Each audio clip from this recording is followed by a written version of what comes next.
Welcome to Angelo's Tennis. And Alcaraz obliterates a racket, and I love it. That has to be one of the best racket smashes of one single racket I've ever seen. And I like to see more of it. The guy wins way too much. And what I want to focus on, here's the thing, there's nothing wrong with Carlos Alcaraz smashing a racket. But what I think it shows is that these guys, okay, these guys they're normal. They're just like everybody else, at least as far as in the competitive world.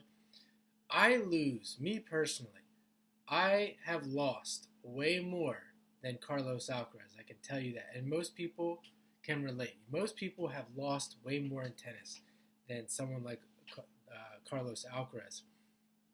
And the fact that these guys never lose, it's really like a fairy tale.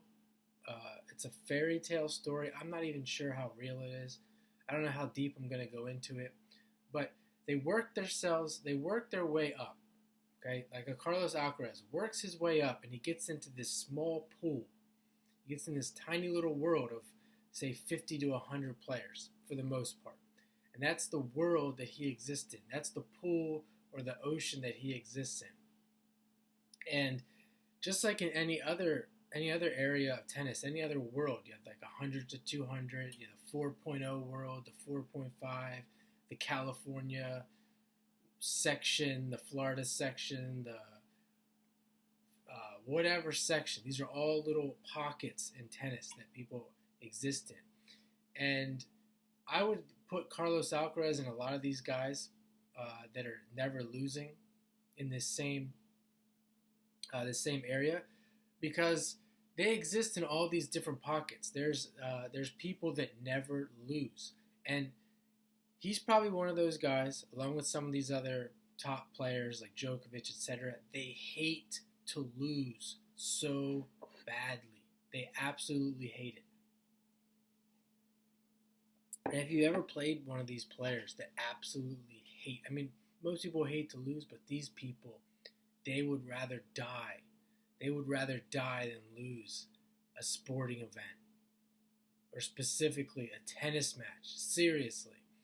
And I think Carlos Alcaraz is one of those, like along with the Djokovic, Federer, etc. These guys hate to lose. It's actually quite disturbing from my perspective. It's quite disgusting how attached these guys are to winning, as if it really makes that much of a difference.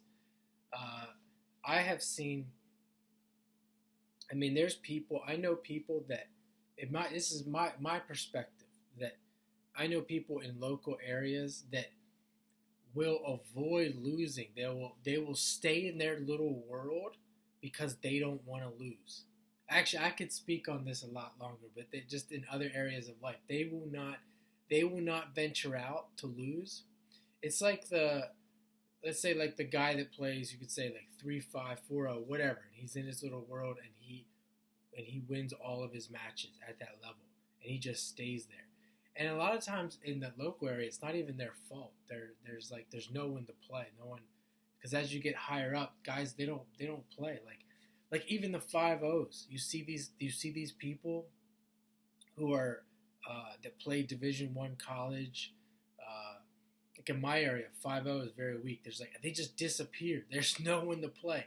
Like there's no one to play at the 5-0 level, and you're telling me there's no, like, the players are there. They exist. They just don't come out.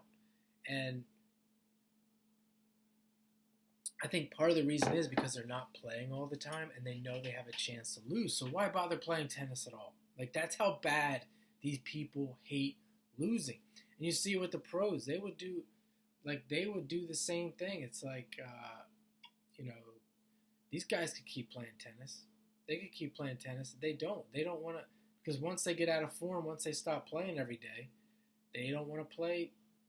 Why bother? They're going to lose. They will lose. If Carlos Alcaraz or a lot of these guys stop playing tennis regularly and they play once every couple months, and they go out and play guys similar to close to their level, they will not play as well. They will risk losing.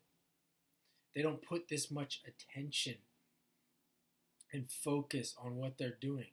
And they'll never do that for the reasons I stated. They absolutely hate to lose. It's a huge, it's a huge, gigantic ego. There's way more to be said about it. For sure, I'm going to leave it at that. Carlos Alcaraz is one of the greatest racket smashes of all time.